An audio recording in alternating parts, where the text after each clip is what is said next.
ചില ആളുകൾ തീരെ ചിരിക്കൂല, ഒരു മസിൽ പിടിച്ചിരിക്കും. പലപ്പോഴും തോന്നിയിട്ടില്ല എന്ത് അഹങ്കാരമാണ്. എൻ്റെ ഉപ്പാടൊപ്പം കുട്ടിക്കാലത്ത് ഉപ്പാടെ ചേതക്ക മോഡൽ സ്കൂട്ടറിൽ നർമ്മദയിൽ യാത്ര ചെയ്യാറുണ്ട് ഞാൻ.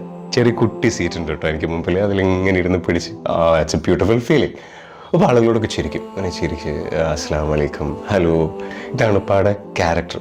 അങ്ങനെ ഒരു ദിവസം ഇപ്പോൾ ഒരാളോട് ചിരിക്കുന്നത് ഞാൻ കണ്ടിട്ടുണ്ട്, പക്ഷെ അയാൾ തിരിച്ച് ചിരിക്കുന്നില്ല. എനിക്ക് നല്ല വിഷമമായി, ദേഷ്യം വന്നു.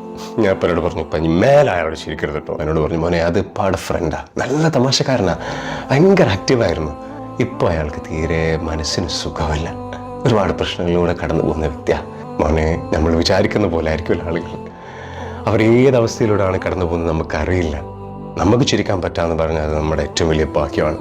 അയാൾ ചിരിക്കുന്നുണ്ടോ എന്ന് നോക്കിയിട്ടല്ല നമ്മൾ ചിരിക്കേണ്ടത്. കാരണം നമ്മൾ ചിരിക്കുമ്പോൾ നമുക്ക് ആ ഫീൽ കിട്ടും. ചിലപ്പോൾ അവർക്ക് ചിരിക്കണം എന്ന് ആഗ്രഹം ഉണ്ടാവും. ആരെങ്കിലുമൊക്കെ എന്നോടൊന്ന് ചിരിച്ചിരുന്നെങ്കിൽ എന്ന് അവർ ആഗ്രഹിക്കുന്ന സമയത്തായിരിക്കും നമ്മൾ ചിലപ്പോൾ അവരോട് ചിരിക്കുന്നത്.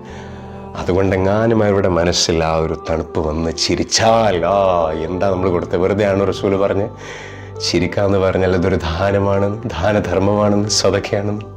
Smile always. ആളുകൾക്ക് ആ ഒരു തണുപ്പ് നമ്മളിലൂടെ കിട്ടിയാലോ.